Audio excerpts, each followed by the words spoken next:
Hello बच्चों, नमस्ते सभी को।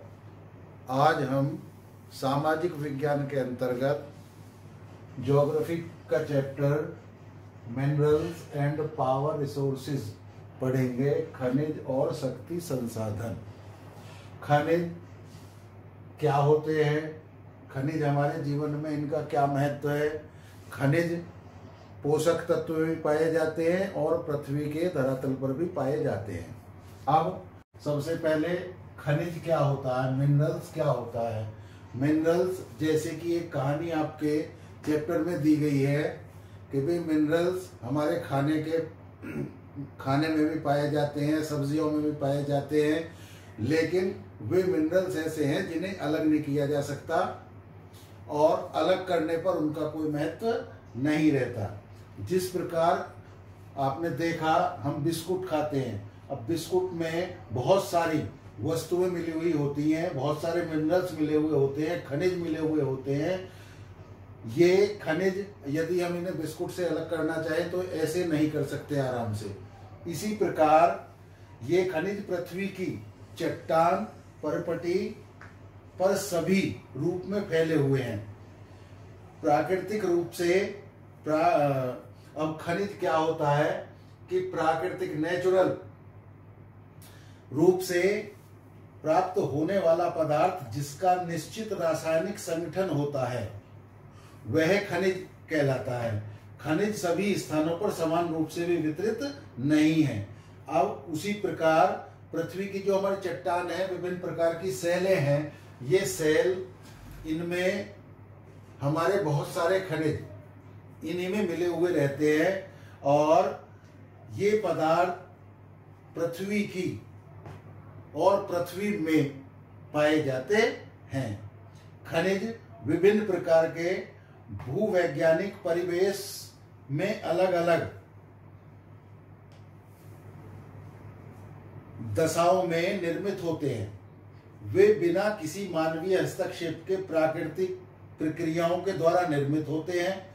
वे अपने भौतिक गुणों जैसे रंग, घनत्व, कठोरता और केमिकल यानी कि रासायनिक गुण तथा विलेयता के आधार पर पहचाने जा सकते हैं। अब ये दूसरी चीज आई टाइप्स ऑफ मिनरल्स, खनिजों के प्रकार।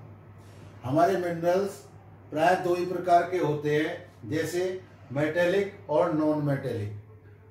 मेटेलिक क्या होते हैं, जिनमें फेरस और नॉन फेरस यानी कि जिनमें लोहाश्म पाया जाता है, लोह खनिज और अलोह खनिज।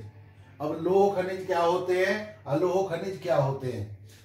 अब जिनमें लोहे की मात्रा होती है, जिन खनिजों में, उन्हें हम लोह या फेरस कहते हैं, और नॉन फेरस जिसमें लोहे की मात्रा नहीं होती उन्हें हम नॉन फेरस मिनरल्स कहते हैं। अब इसी तरह इनका क्लासिफिकेशन यानी कि हमने वर्गीकरण कर दिया। उसके बाद में आता है कि भाई खनिज जो होते हैं इसे धात्विक, इसे अधात्विक। धात्विक खनिज के अंतर्गत लोह, अलोह, ये इसका वर्गीकरण है। उसके बाद आता है खनिजों का निष्कर्षण। अब ये खनिज कैसे हम इनको प्राप्त करते हैं, कैसे निकालते हैं, क्या प्रक्रियाएं हैं, इन प्रक्रियाओं के बारे में, जैसे खनिजों का निष्कर्षण। अब ये तीन प्रकार के प्रक्रियाएं हैं जिनसे हम खनिज निकालते हैं। पहला है माइनिंग खनन। दूसरा है ड्रिलिंग जिसको प्रवेदन कहते हैं हिंदी में, और तीसरा है क्वायरिंग जिसे हम आखनन कहते हैं। अब माइनिंग के भी दो रूप हैं, एक ओपन कास्ट माइनिंग और दूसरा शेफ्ट माइनिंग। यानी कि ये जो है ये विवृत खनन कहते हैं और इसे हम कूप की खनन कहते हैं। अब इसका जो प्रक्रिया है वो प्रक्रिया किस प्रकार है कि जब हम पृथ्वी की सतह के अंदर दबी सेलों से खनिजों को बाहर निकालने की प्रक्रिया को ही हम खनन कहते हैं। अब खनिज जो कम गहराई में स्थित होते हैं, अर्थात वे पृष्ठीय स्तर को हटाकर निकाले जाते हैं, इसे विवृत यानी कि जो ऊपर ही खनन हमें खनिज प्राप्त हो जाते हैं, उसे हम ओपन कास्ट माइनिंग कहते हैं। फिर दूसरा, इसे विवृत खनन कहते हैं। गहन वेधन, जिनके द्वारा हम कूपक यानी कि कुएं बनाते हैं और कुओं के द्वारा निकालते हैं, अधिक गहराई में इनके निक्षेप, खनिजों के निक्षेप पाए जाते हैं। जो खनिजों का निक्षेप होता है वह कच्चे रूप में प्राप्त होता है, जिसे हम रॉ मटेरियल या अयस्क कहते हैं। उसके बाद कूप की खनन यानी कि कुआं खोदकर जो हम खनन प्राप्त करते हैं उसे कूप की खनन कहते हैं। दूसरा, इसे ड्रिलिंग भी कहते हैं।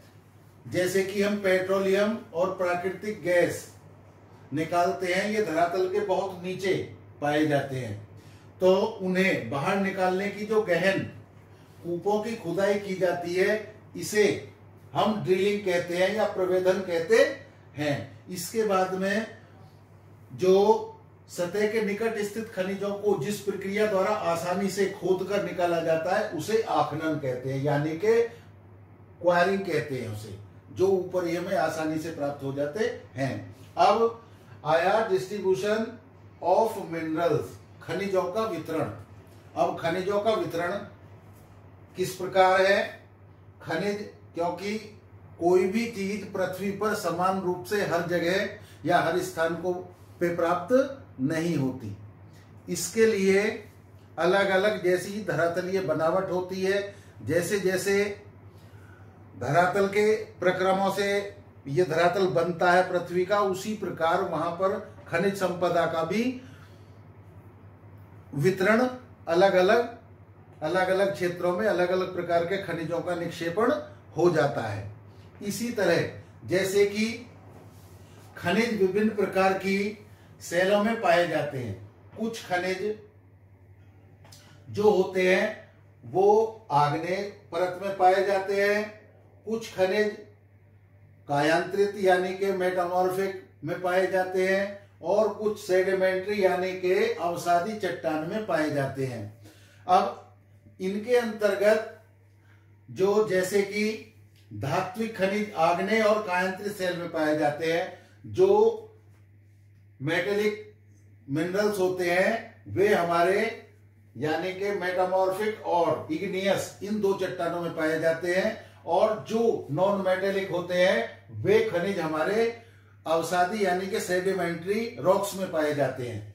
इसके बाद इसमें जैसे कि चूना पत्थर है, इसके अंतर्गत धातुएं पाई जाती है जो एक चमकीली होती हैं और उनका अपना रंग, अपना कलर और अपने गुणधर्म होते हैं, जिनसे उनकी पहचान भी हो जाती है। मेटेलिक जो मिनरल्स होते हैं वो मिनरल्स हमारे एक तरह से विद्युत सुचालक भी होते हैं, जो बिजली या विद्युत में प्रयोग होते हैं, जैसे तांबा है, लोहा है, ये सब विद्युत सुचालक होते हैं। और ये जो होते हैं इनका बहुत बड़ा क्षेत्र है। जैसे कि उत्तरी स्वीडन में लोह अयस्क पाए जाते हैं, और क्रोमाइट, प्लेटिनम आग्नेय और कायांतरित सेलों में पाए जाने वाले खनिजों के उदाहरण हैं। मैदानों और नवीन वलित पर्वतों के अवसादी सेल समूहों में अधात्विक खनिज जैसे चूना पत्थर पाए जाते हैं। फ्रांस के काकेसस प्रदेश के चूना पत्थर निक्षेप, जॉर्जिया और यूक्रेन में मैग्नीज निक्षेप और अल्जीरिया के फास्फेट स्तर संस्तर इसके कुछ उदाहरण हैं। खनिज ईंधन जैसे कोयला और पेट्रोलियम भी अवसादी स्तर में ही पाए जाते हैं, यानी कि सेडिमेंट्री रॉक्स में ही पेट्रोलियम और प्राकृतिक गैस, नेचुरल गैस पाई जाती है। अब हम यदि इसका खनिजों का वितरण महाद्वीपों में कॉन्टिनेंटल वाइज देखें तो कौन सा खनिज कौन से कॉन्टिनेंट में हमें सबसे ज्यादा दिखाई देता है, उसका मैं एक बार आपको समझाने का प्रयास कर रहा हूं। जैसे कि आपका सबसे पहले एशिया, चीन और भारत के पास विशाल लौह अयस्क निक्षेप है। यह महाद्वीप विश्व के आधे से अधिक टिन उत्पादन करता है। चीन, मलेशिया और इंडोनेशिया विश्व के अग्रणी टिन उत्पादकों में से हैं। इसके अलावा दूसरा आया यूरोप। यूरोप में लौह अयस्क बहुत अधिक मात्रा में पाया जाता है। यहाँ के क्षेत्र रूस, यूक्रेन, स्वीडन और फ्रांस लौह अयस्क के विशाल निक्षेप वाले देश हैं। तांबा, सीसा, जस्ता, मैग्नीज और निकेल खनिजों के निक्षेप पूर्वी यूरोप के यूरोपीय रूस में भी पाए जाते हैं। अब नॉर्थ अमेरिका, उत्तर अमेरिका में खनिज निक्षेप 3 क्षेत्रों में अवस्थित है।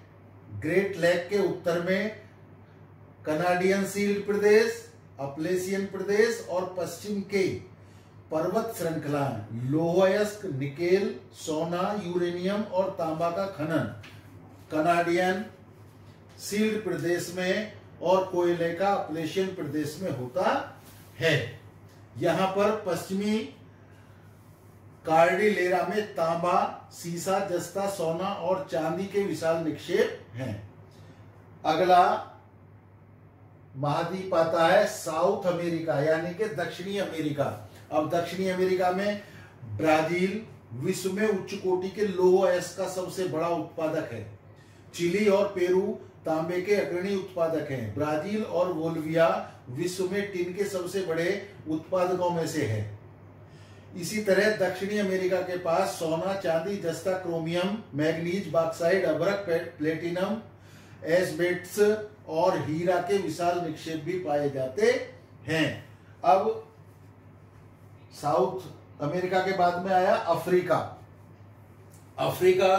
अफ्रीका खनिज संसाधनों में धनी है। यहाँ हीरा, सोना, प्लेटिनम का विश्व में सबसे बड़ा उत्पादक है।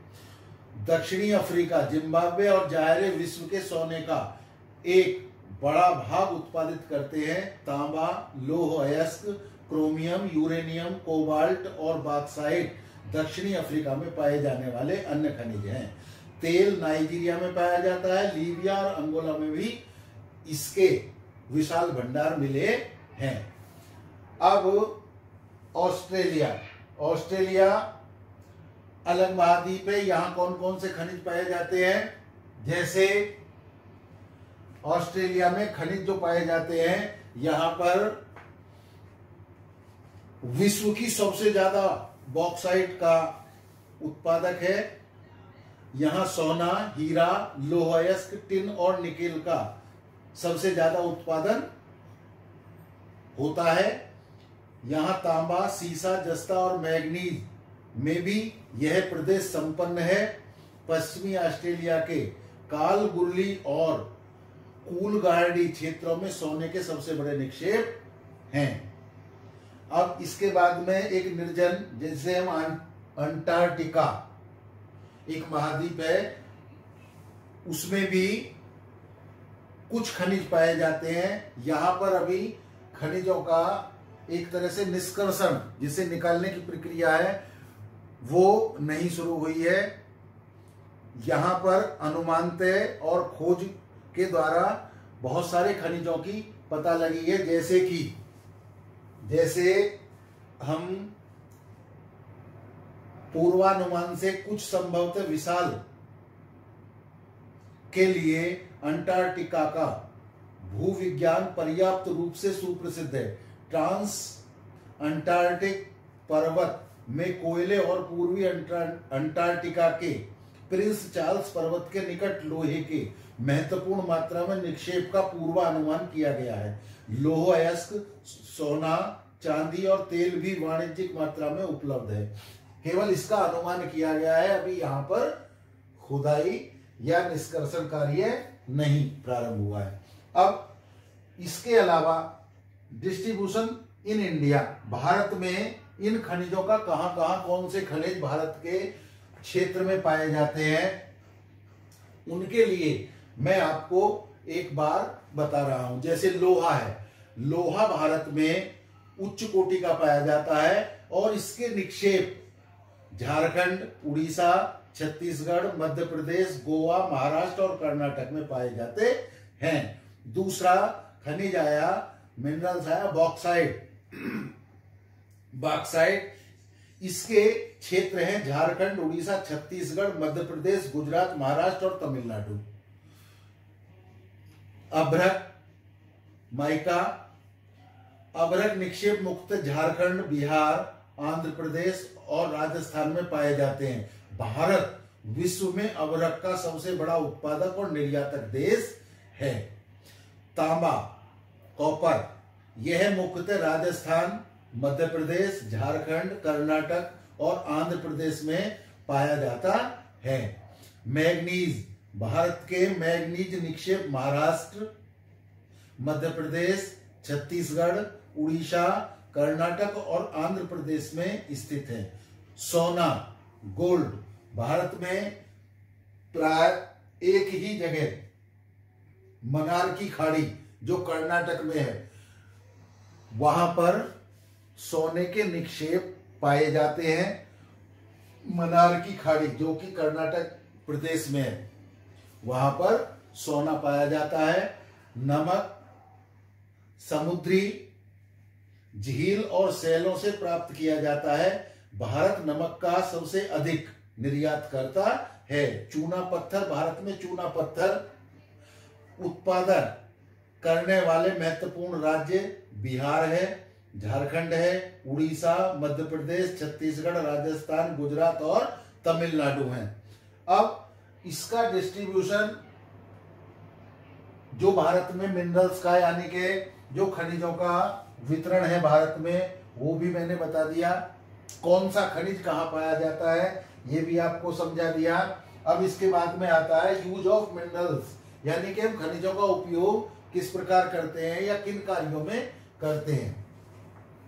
खनिजों का उपयोग कई उद्योगों में होता है। रत्नों के लिए प्रयोग किए जाने वाले खनिज प्राय कठोर होते हैं। इन्हें आभूषण बनाने के लिए विभिन्न शैलियों में जड़ा जाता है। तांबा एक अन्य धातु है जिसका उपयोग सिक्के से लेकर पाइप तक प्रत्येक वस्तु में किया जाता है।